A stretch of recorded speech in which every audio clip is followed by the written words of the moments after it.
Imagine stepping into the chamber of hewn stone. It's the meeting place of the Sanhedrin. Right, the supreme religious and political court of ancient Jerusalem. Exactly. Yeah. And you are standing in the center of a massive semicircle, completely surrounded by 71 of the most powerful, educated, and influential leaders of your entire nation. It's an incredibly intimidating space, just by design. Oh, absolutely. Yeah. And you've been dragged there by force. You're on trial for your life, and the charges leveled against you are severe. Yeah, we're talking essentially treason here. Treason against your country's history, its sacred institutions, and its God. And the penalty for losing this case is a brutal public execution under the crushing weight of heavy stones. So, standard human survival instinct dictates that you grovel. Right, you appease them. Exactly. You carefully, methodically dismantle their arguments using legal technicalities to prove you are harmless. But instead of defending yourself, you look at this intimidating circle of elite judges, you take a breath, and you brilliantly, systematically put them on trial. I mean, it is the ultimate rhetorical reversal. It really is. You don't merely poke a hole in the prosecution's argument. You take their own revered history, the very sacred texts they have spent their entire lives memorizing, and you weaponize them. You use those texts to completely deconstruct their authority. Yeah, you hold up a mirror to show them that the very institutions they claim to be protecting are the things they are currently destroying. And that their entire theological framework is built on a misreading of their own ancestors. It's just a masterclass in rhetoric. That is the staggering, high-stakes, ancient courtroom drama we are dissecting today. We are unpacking a pivotal, explosive moment in history recorded in the texts of Acts chapters 6 and 7. Such a crucial section of the text. We're looking at the trial, the breathtaking legal and historical defense, and the ultimate tragic execution of a man named Stephen. And our goal for this deep dive is to really decode his masterful speech. Because on the surface, if you just read it casually, it can feel like a really long, somewhat redundant history lecture. Oh, totally. It reads like Sunday school review if you aren't paying attention. Right. But beneath that surface, it is a surgical strike. Yeah. And we have a fascinating stack of sources to pull from today. Yeah. We've got primary text excerpts detailing Stephen's life, his speech before the council, and detailed historical timelines. Timelines mapping out the exact chronology he references, plus scholarly analysis breaking down the deep theological and cultural currents running through this specific confrontation. There is so much to get into. Okay, let's unpack this. Let's start with the man himself. We need to establish why Stephen, seemingly out of nowhere, becomes public enemy number one. Right. To understand the specific threat Stephen posed, we have to look closely at his background. Where did he come from? Well, the text describes Stephen as a Hellenistic Jew. And in the socio-political landscape of first-century Jerusalem, this distinction is everything. Because you essentially had two major groups of Jewish people attempting to coexist, right? Exactly. You had the Hebraic Jews, who spoke Aramaic or Hebrew, were born and raised in the local Judean culture, and they were deeply traditionally tied to the temple complex. And its localized rituals. Right. Then you had the Hellenistic Jews. These were Jews from the diaspora. Their families had been dispersed across the Greco-Roman world. Places like North Africa, Asia Minor, and Greece. Yeah, and they spoke Greek as their primary language, read from the Greek translation of the Hebrew scriptures known as the Septuagint, and were constantly navigating the broader intellectual currents of the Roman Empire. Which means they're bringing a completely different philosophical framework to the table. Oh, without a doubt. I mean, if you grow up in Alexandria or Antioch, you are interacting with Greek philosophy, different economic systems, and a massive diversity of thought. You aren't existing in the theological echo chamber of Jerusalem. Right. That broader lens fundamentally changes how you interpret your own faith. And because of that cosmopolitan background, Stephen seemed to possess a much clearer, immediate vision of the universal implications of the early Christian movement. He saw the bigger picture. He really did. He understood, perhaps earlier and more profoundly than the original Galilean apostles, that the message of Jesus wasn't merely a local Judean reform movement. It wasn't just meant to tweak temple rituals. No, it was a global paradigm shift. And the text tells us Stephen is full of grace, power, the Holy Spirit, and wisdom. He is performing great wonders and miraculous signs among the people. But his primary weapon is his intellect. He is debating. And crucially, he isn't just preaching to sympathetic crowds in the temple courts or in private homes, Right, he takes the argument directly into the synagogue of the freedmen. which our sources note is a massive escalation. It's huge. Up until this point in the narrative of Acts, the followers of Jesus were mostly flying under the radar of local synagogue politics. Yeah, this is the first recorded instance of someone taking this new, highly disruptive theology and presenting it inside a formal, intellectual Jewish gathering space. So how did these synagogues actually function? Well, synagogues function as the absolute center of Jewish prayer, worship, and legal study in the ancient world. They arose during the intertestamental period as local gathering places when the temple was inaccessible. Okay, so Stephen walks into this specific synagogue, which was populated by his peers, right? Yeah, fellow Hellenistic Jews from places like Cyrene, Alexandria, and Cilicia. These are educated men. Very educated. Some historians suggest the freedman designation means they or their ancestors were former slaves in Rome who had earned their freedom and returned to Jerusalem. Oh, wow. So they were fiercely protective of their Jewish identity precisely because they had lived in the pagan Roman world. And Stephen starts defending the gospel right in their space. And what makes him so dangerous to their established order is his undeniable brilliance. The text explicitly says that the leading men in this congregation were not able to resist the wisdom of the Spirit with which he spoke. He is an unusually gifted apologist who is systematically dismantling their theological worldview in public debate. Here's where it gets really interesting. Yeah. If we look at human nature, when powerful institutions or leaders are losing a fair intellectual fight, they almost never concede. They dig in. Exactly. It reminds me of the modern corporate or political landscape. Think of a highly agile, disruptive startup that enters a legacy industry. Oh, that's a great analogy. The legacy company has the massive brick-and-mortar infrastructure, the lobbying power, the centuries of brand recognition. Right. They have all the institutional weight. But the startup has a fundamentally better, more efficient model that renders the legacy infrastructure obsolete. Yeah, they're playing a completely different game. So instead of the legacy company going back to the drawing board and competing on the merits of the new model, what do? They utilize their power to change the rules. They bring in the lawyers. Exactly. They hire a massive legal team to tie the startup up in court with frivolous lawsuits, regulatory traps, and false accusations. They crush the competitor using the legal apparatus because they can't win in the marketplace of ideas. That analogy captures the motivation perfectly. But we should push it even further to fit the historical context. It's not just an outside startup.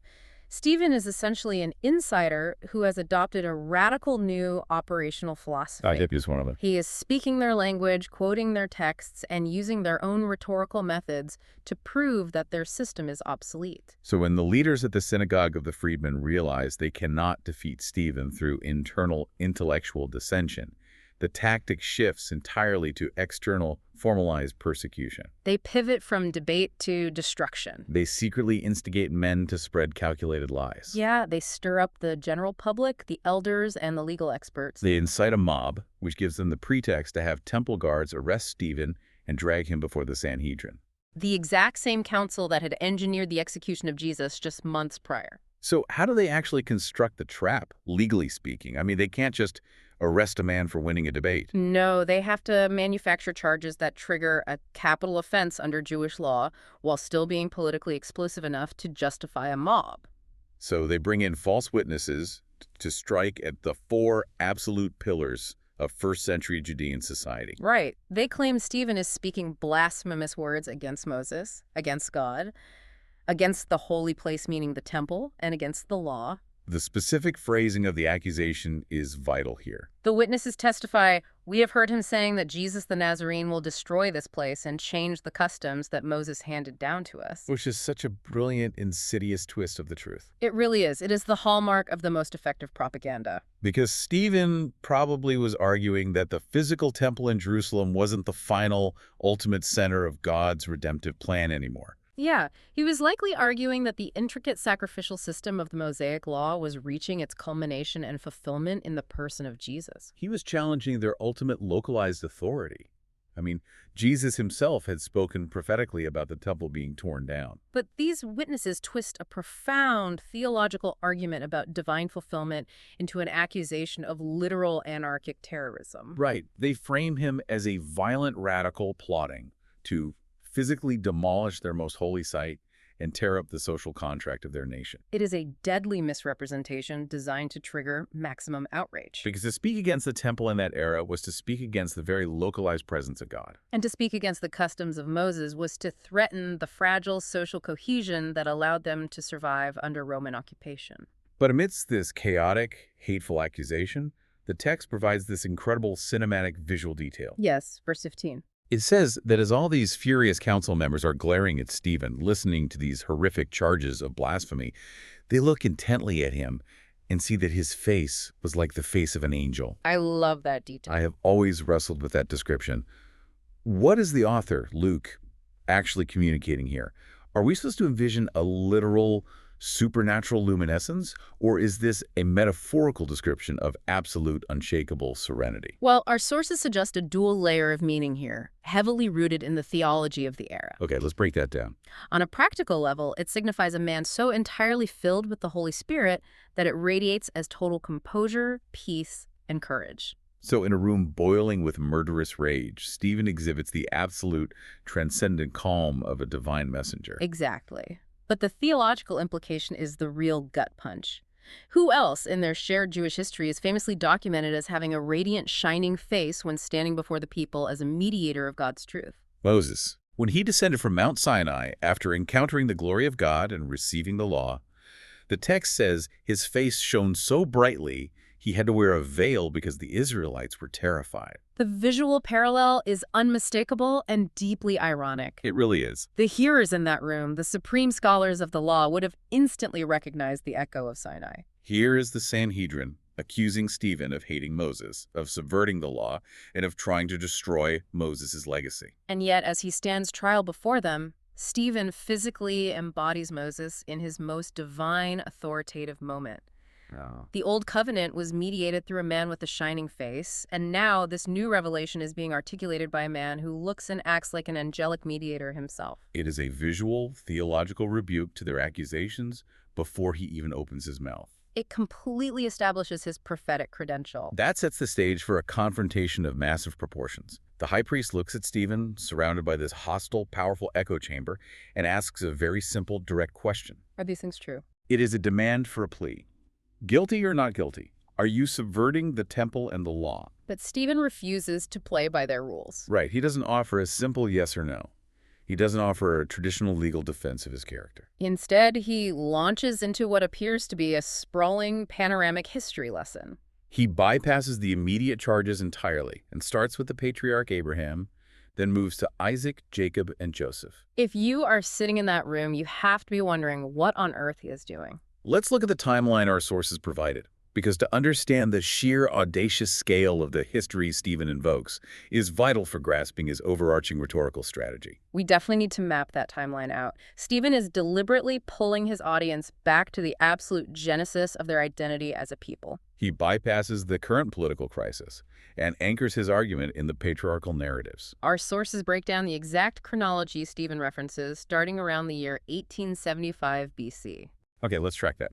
In roughly 1875 BC, Jacob moves his extended family down into Egypt to survive a devastating regional famine. Right, and that migration is the beginning of a massive geopolitical shift for the nascent Israelite family. Then a few decades later, around 1845 BC, the political winds shift in Egypt. A new pharaoh arises who does not know Joseph, and the Israelites are officially subjugated and enslaved. This kicks off a brutal, multi-generational, 400-year period of bondage. From there, the timeline jumps forward 4 centuries to 1446 BC. This is the monumental year of the Exodus, right? Exactly. The defining narrative of liberation where Moses leads the people out of Egyptian slavery and the Mosaic covenant is formally established at Mount Sinai. Which concludes a 430-year overall sojourn in the land of Egypt. And finally, pushing forward to 1395 BC, the brutal conquest of the Promised Land is completed under the military leadership of Joshua. This caps off what Acts 13 later summarizes as about 450 years of bondage,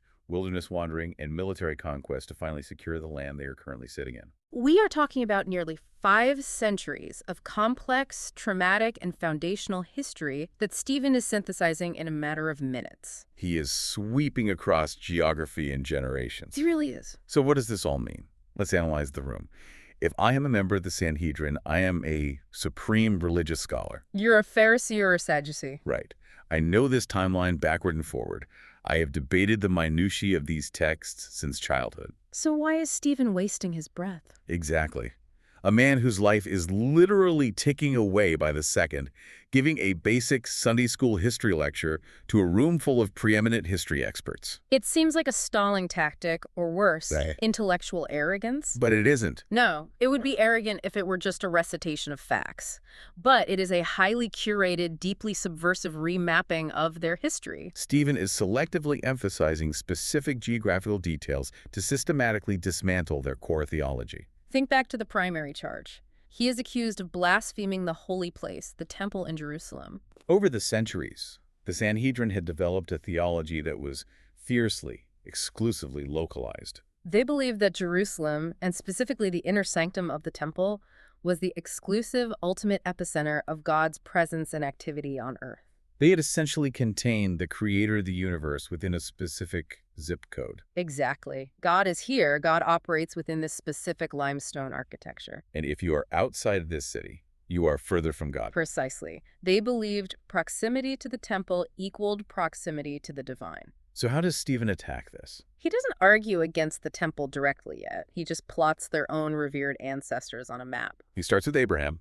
Right. He says, the God of glory appeared to our forefather Abraham when he was in Mesopotamia before he lived in Haran. Do you see what he just did?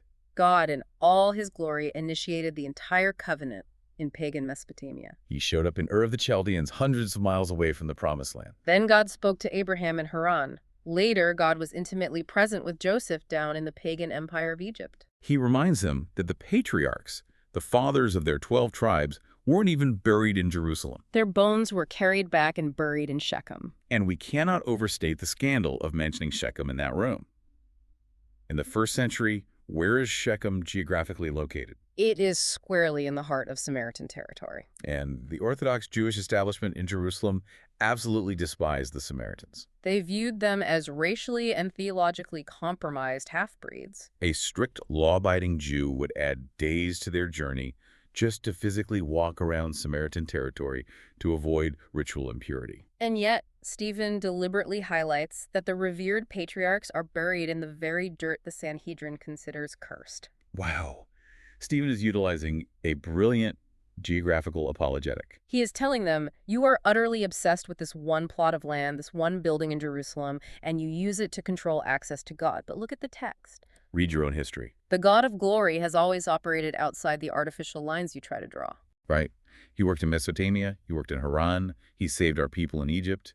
The ancestors are buried in Samaria. The presence of God cannot be restricted to one holy land, and it fundamentally cannot be confined to one temple. He is proving, using their own scriptures, that God is entirely unbounded by geography. That is a devastating intellectual maneuver. He takes their own historical pride and weaponizes it to expose how small, tribal, and limited their current theology has become. They thought they were defending God, but Stephen shows they are actually trying to domesticate him.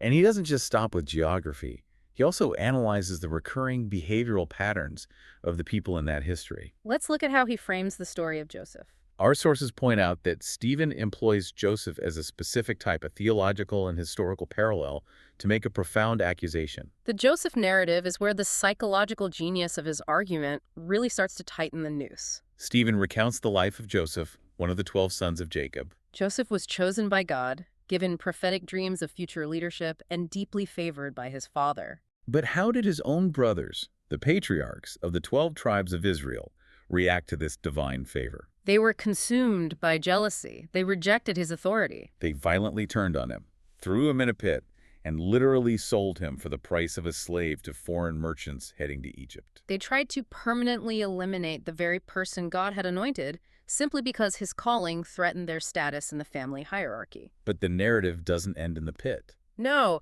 despite the absolute violent rejection by his own flesh and blood, Stephen emphasizes that God was with Joseph.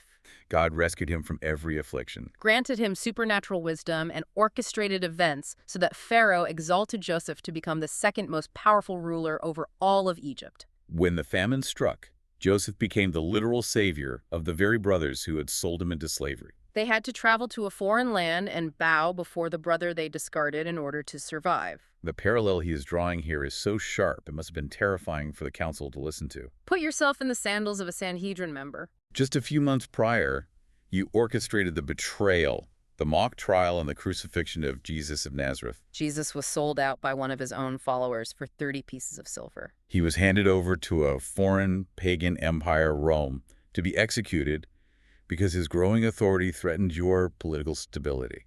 So hearing this story of Joseph isn't a history lesson, it's an indictment. Stephen is holding up a mirror and saying, look at the pathology of our ancestors. They rejected, violently abused, and sold out the exact deliverer God sent them. Does that behavior sound familiar to you? You are repeating the sins of the patriarchs. It establishes the second major pillar of his defense. Not only is God unbounded by a specific building, but there is a deeply ingrained historical pattern of the nation of Israel violently rejecting the very messengers God anoints to save them. Joseph is the first prime example. But if the Joseph incident was just a one-off family dispute, the Sanhedrin might have justified it. Stephen realizes he has to prove this is a systemic pathology. So he turns his attention to the absolute, untouchable founder of their entire legal and religious system. He pivots to Moses. The very man they accuse Stephen of blaspheming. Stephen essentially says, you want to talk about Moses?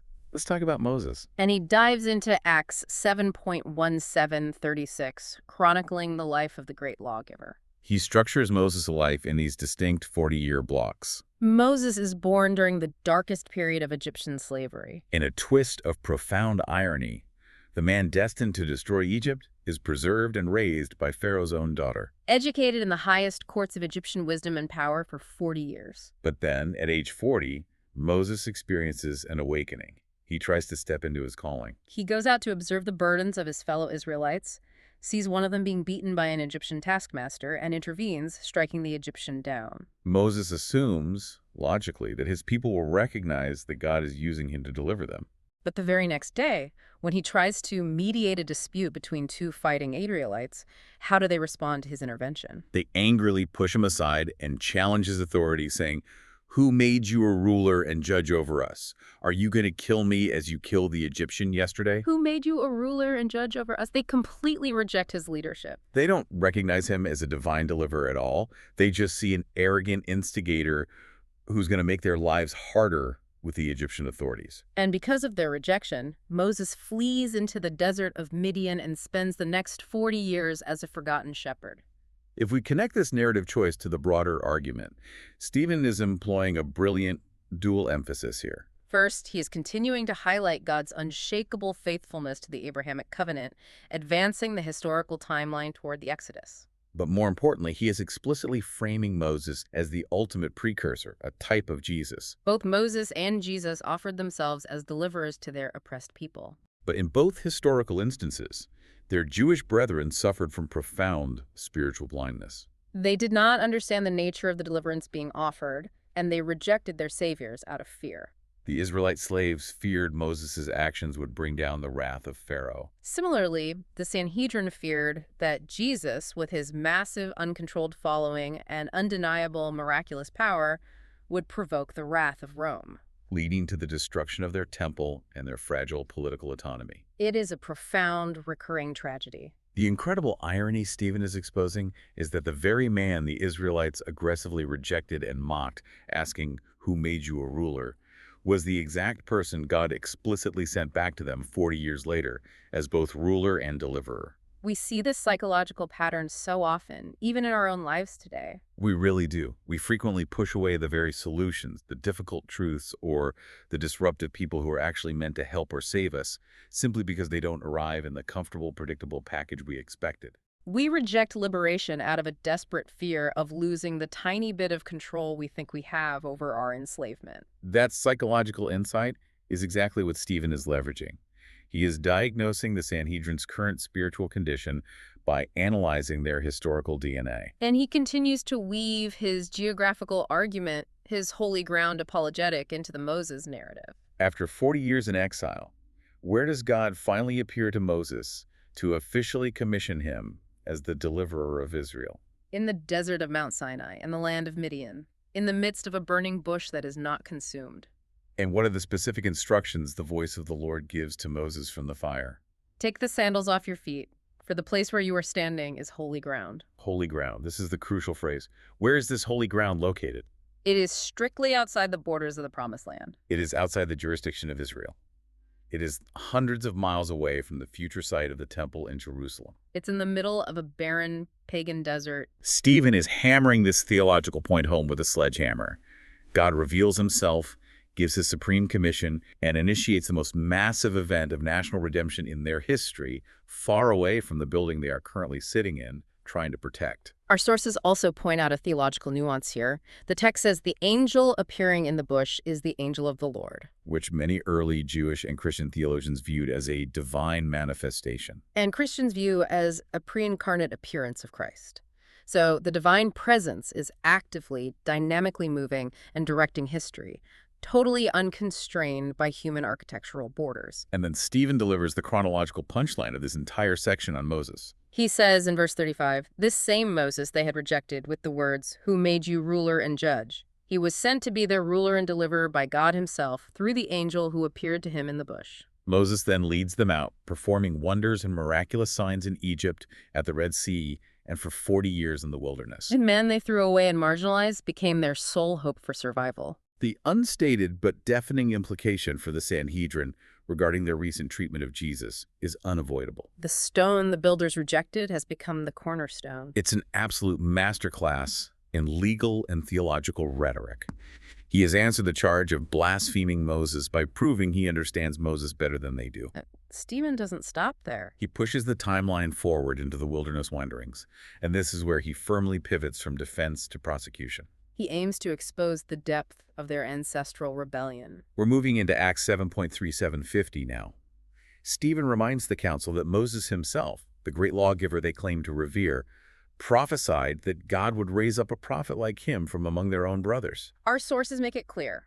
The early Christian apologetic viewed that ultimate predicted prophet as Jesus. So Stephen's logical argument is devastatingly simple. If you actually believed and understood Moses, you'd recognize and submit to the prophet he explicitly said was coming. He is cornering them. But did their ancestors actually obey Moses? History says no. Stephen reminds them of the defining failure of the wilderness generation. Even after witnessing the 10 plagues decimating Egypt, walking through the parted waters of the Red Sea, and eating miraculous manna. The very moment Moses went up Mount Sinai to receive the law, the people grew impatient. The text says they turned back to Egypt in their hearts. They approached Aaron and demanded, "Make us gods who will go in front of us. As for this fellow Moses who led us out of Egypt, we don't know what has happened to him." They pooled their jewelry and constructed the golden calf. The psychology of the golden calf is fascinating. They had just been saved by an invisible, limitless God whose power was terrifying.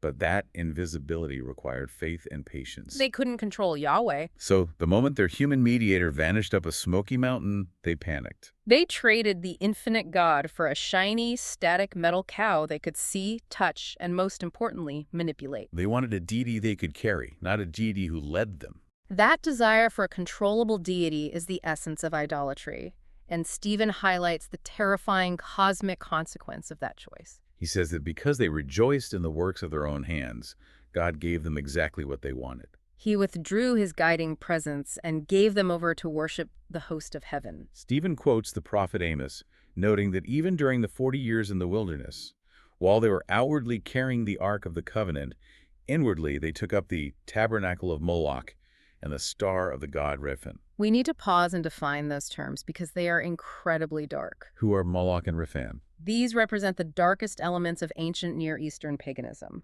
Moloch was a Canaanite deity often associated with horrific practices, specifically child sacrifice by fire. Just awful. And Rephan is believed to be an astral deity associated with the worship of the planet Saturn. Stephen is exposing a horrifying historical reality. While the Israelites were theoretically forming a covenant with Yahweh, they were simultaneously hoarding the idols of their oppressors. They were spiritually polytheistic. And Stephen points out that the ultimate historical result of this deep-seated generational idolatry was their catastrophic military defeat and deportation beyond Babylon. So why is Stephen bringing up these ancient, barbaric, pagan deities in the middle of his trial in a highly refined, monotheistic first-century courtroom. What is the rhetorical strategy here? He is drawing a direct, terrifying theological parallel to their present actions. Right. He is arguing that the fundamental nature of idolatry isn't just bowing to a metal cow. It is substituting the living, active revelation of God with something manufactured by human hands. He implies that rejecting the new living revelation of Jesus amounts to a modernized, sophisticated form of idolatry. The ancestors refused to follow the dynamic living God and instead worshipped things they constructed. Stephen is suggesting that the Sanhedrin is doing the exact same thing right now.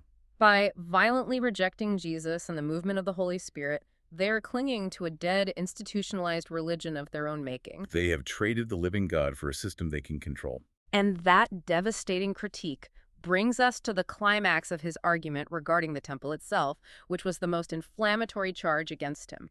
Stephen addresses the accusation directly, tracing the evolution of God's dwelling place. He reminds them that the ancestors possessed the mobile tabernacle of testimony in the wilderness. It was designed exactly according to the pattern God showed Moses. It was a tent.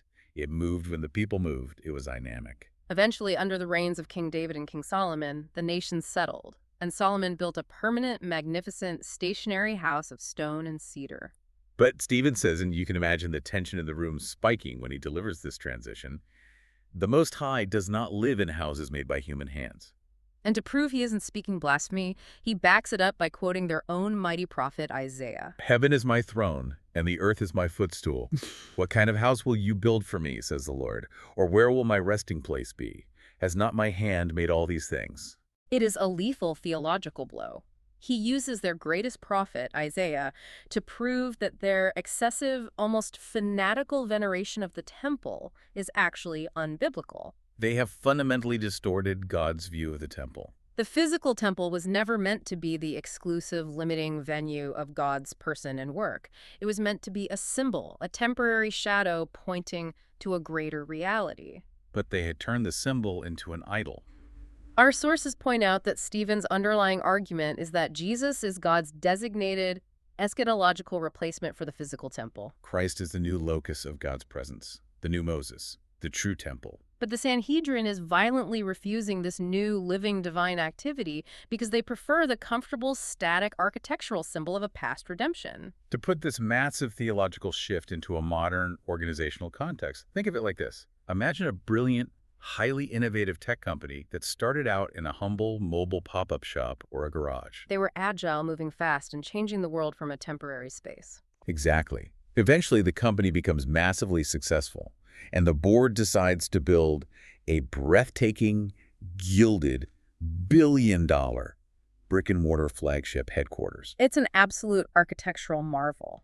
But over time, the board of directors becomes so completely obsessed with the architecture of the flagship store, the maintenance of the marble columns, the prestige of the address, the exclusivity of who gets to enter the lobby, that they completely forget the original mission of the company. The building becomes more important than the product. And worse, when the founder and CEO tries to walk into the building to launch an incredible new product that will revolutionize the industry again, the board locks the doors, calls security, and says, "You don't belong here. You're disrupting the peace of the lobby. We don't need new products. We have a beautiful building." That's a powerful way to look at it. Stephen is telling the Sanhedrin, you have fallen so deeply in love with the building that you have locked out the architect of the universe. That analogy is close, but based on Stephen's accusation of idolatry, it's actually worse. How so? It's not just that they forgot the mission. It's as if the board of directors started literally worshiping the marble columns of the lobby. Wow. Yeah. They have confused the container with the contents. They falsely, arrogantly concluded that the present structural, institutional state of first-century Judaism was the absolute, final, unchangeable stage in God's cosmic plan. Their theology had calcified. They could no longer conceive of a God who continues to move, progress, and reveal new, disruptive truth. And this is the moment where the trap that Stephen has been so carefully, methodically setting finally springs shut.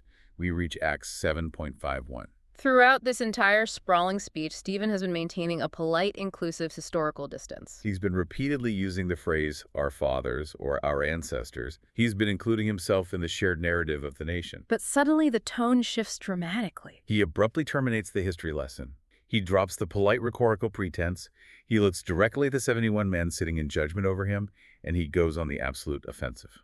The linguistic and psychological shift here is breathtaking.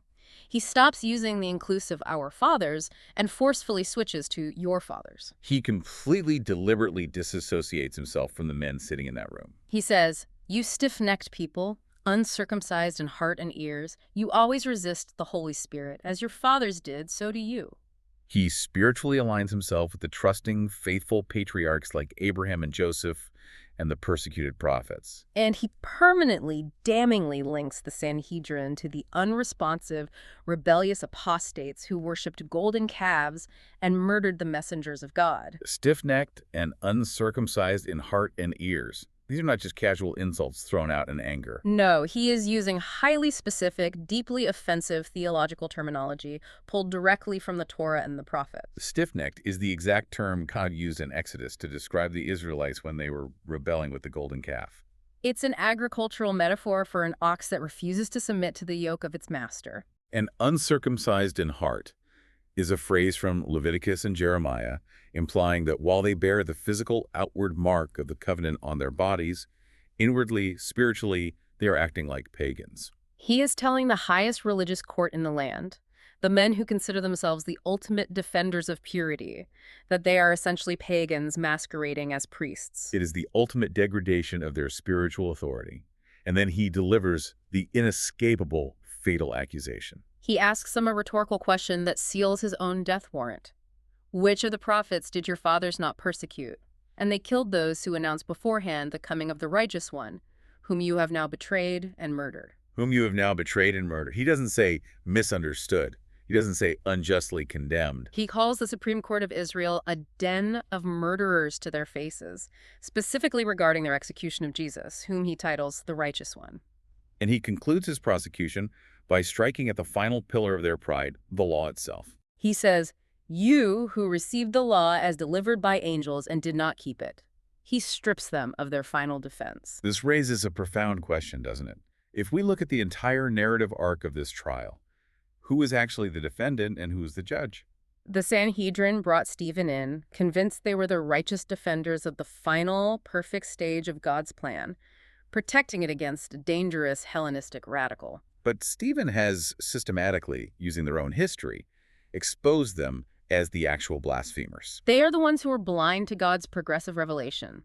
They boast in possessing the law, but they violently violate its spirit. He proves that they are not the defenders of the faith. They are simply the climax, the culmination of Israel's long, tragic history of rejecting God's anointed messengers. The sheer audacity of Stephen in this moment is staggering. He is a man standing alone, and yet he dominates the room. He knows exactly what this rhetoric is going to cost him. You do not call a room full of powerful, prideful, angry men, betrayers and murderers. Tell them they don't obey their own law and expect to walk out the front door. He has intentionally pushed them past the point of no return. And the reaction of the Sanhedrin is immediate, visceral, and terrifying. We're in Acts 7.54 now, the absolute climax of the narrative. The text says that when they heard these things, they were cut to the heart.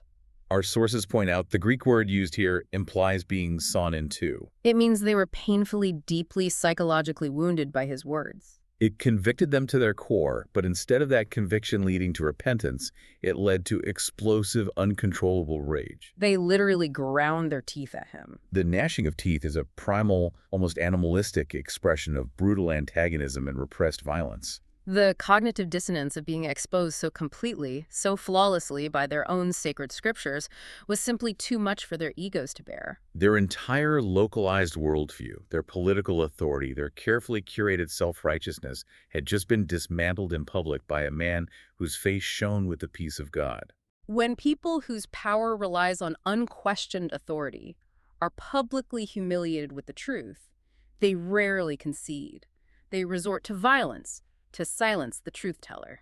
So the chamber is descending into absolute, unprecedented chaos. Men are screaming, physically grinding their teeth, tearing their clothes in performative outrage. The judicial veneer has completely evaporated. And in the center of this swirling storm of hatred, Stephen remains fully controlled by the Holy Spirit. He doesn't look at his accusers anymore. He doesn't beg for mercy. He looks up. He looks intently toward heaven. And he announces to the enraged room that the veil has been pulled back. He says, "Behold, I see the heavens opened and the Son of Man standing at the right hand of God." Okay, we must stop and analyze this because this specific detail in our sources is fascinating. Right. Usually throughout the New Testament theology in Hebrews, in Paul's letters, in the creeds, when Jesus is described in heaven after his ascension, he is definitively described as being seated at the right hand of God. Sitting implies the redemptive work is finished, the sacrifice is complete, and the king is sovereignly enthroned.